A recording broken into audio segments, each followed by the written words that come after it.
नीलमगढ़ का रहस्य बहुत समय पहले की बात है। एक सुंदर, शांत और रहस्यमयी राज्य था नीलमगढ़, जहां नीलम के पत्थरों से सजे महल थे और चारों ओर फैली थी नीली जादुई रोशनी। इस राज्य की खास बात ये थी कि वहां का हर निवासी किसी न किसी जादुई शक्ति का मालिक था, लेकिन इन शक्तियों का प्रयोग केवल भलाई के लिए करना अनिवार्य था। राज्य पर शासन करते थे राजा व्रजकेतु, एक बुद्धिमान, न्यायप्रिय और जादू में निष्णात राजा। उनकी एक ही संतान थी, राजकुमार अर्णव। मगर अर्णव में एक कमजोरी थी, उसे अपनी शक्ति का घमंड होने लगा था। एक दिन का मोड़ राजा व्रजकेतु ने अपने दरबार में सबको बुलाया। उन्होंने कहा, नीलमगढ़ की शक्ति की रक्षा का समय आ गया है। सभी दरबारी चौंक उठे। राजा ने आगे कहा, हर 100 वर्षों में एक काला ग्रहण पड़ता है, जिसके दौरान हमारी सारी जादुई शक्तियां समाप्त हो सकती हैं। और तभी भुलाया गया दानव क्रूरांग जाग उठता है। केवल एक व्यक्ति जो सच्चे दिल और बुद्धि से मार्ग चुने, वही इस संकट को टाल सकता है। सभी की निगाहें राजकुमार अर्णव की ओर मुड़ गई। राजा व्रजकेतु ने उसकी ओर देखा और कहा, तुम्हें ही जाना होगा इस रहस्यमय यात्रा पर। यात्रा की शुरुआत अर्णव ने गर्व से सिर हिलाया। मैं क्रूरांग को नष्ट कर दूंगा और नीलमगढ़ को बचा लूंगा। राजा ने उसे एक नीलम पत्थर की अंगूठी दी। यह तुम्हें केवल तब रास्ता दिखाएगी जब तुम्हारा हृदय सच्चा होगा। अर्णव निकला अपनी यात्रा पर। पहला दिन जंगल से गुजरा, दूसरा दिन बर्फीली घाटियों से, तीसरा दिन अंधकार की गुफाओं से, लेकिन चौथे दिन वह पहुंचा एक नीले जल के तालाब के पास। वहां एक वृद्ध महिला बैठी थी, काली पोशाक, झुर्रियों से भरा चेहरा। राजकुमार, वह बोली, क्या तुम मेरी मदद करोगे? अर्णव ने उसकी ओर देखा, हंसा और कहा, मैं एक राजकुमार हूँ, मुझे जल्दी है, तुम्हारे लिए समय नहीं। वृद्धा ने सिर झुका लिया। अर्णव आगे बढ़ गया, लेकिन उसने नहीं देखा कि उसकी अंगूठी धीरे धीरे धुंधली होने लगी थी। पहला रहस्य। अर्णव पहुंचा नीलम गुफा के द्वार पर। गुफा खुद ही खुली। अंदर एक आवाज गूंजी, केवल वही प्रवेश कर सकता है जो दूसरों की मदद को प्राथमिकता देता है। अर्णव ने अंगूठी उठाई, लेकिन अब वह शून्य थी। कोई रास्ता नहीं खुला।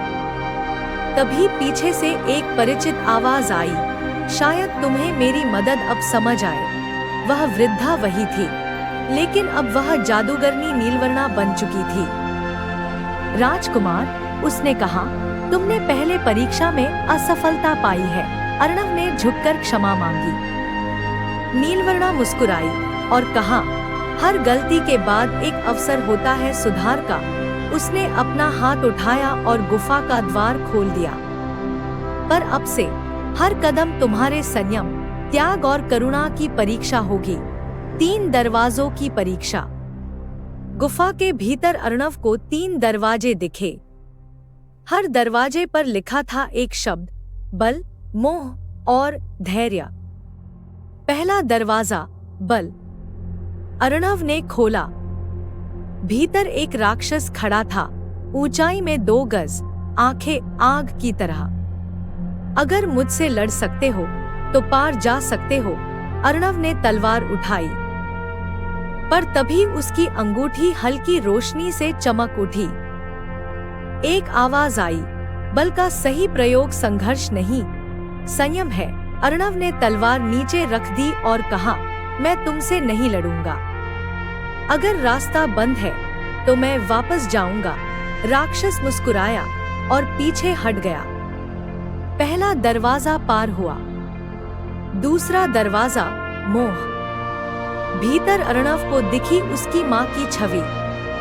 वह रो रही थी, मदद के लिए पुकार रही थी। मुझे बचाओ बेटा, अर्णव दौड़ा, मगर जैसे ही वह पास गया सब धुआं बनकर उड़ गया।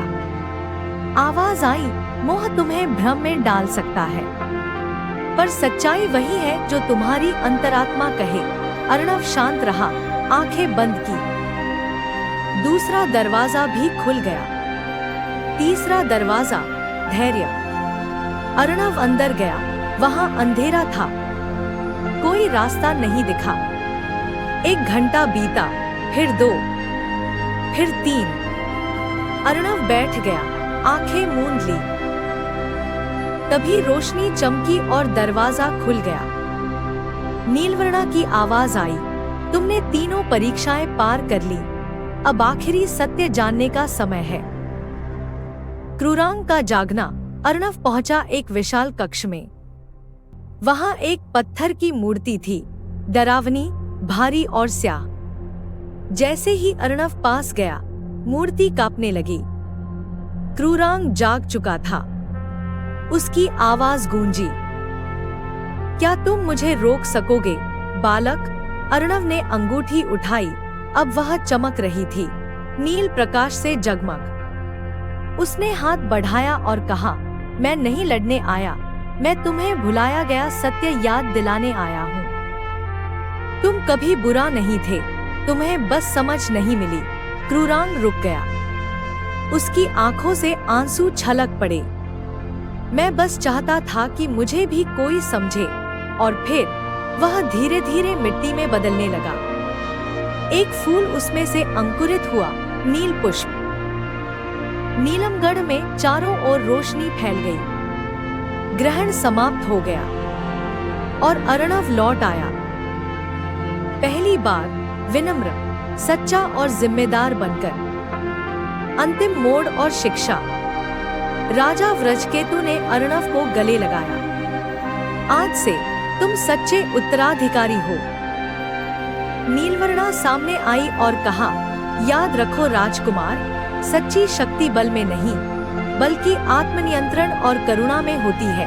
अर्णव ने फूल उठाया और कहा, मैं अब हर दिन खुद को परखूंगा, ना कि दूसरों को। नैतिक शिक्षा। शक्ति का सही प्रयोग तभी होता है जब वह सेवा, करुणा और संयम के साथ जुड़ी हो। घमंड से शक्ति खोखली बन जाती है, पर विनम्रता उसे दिव्यता में बदल देती है।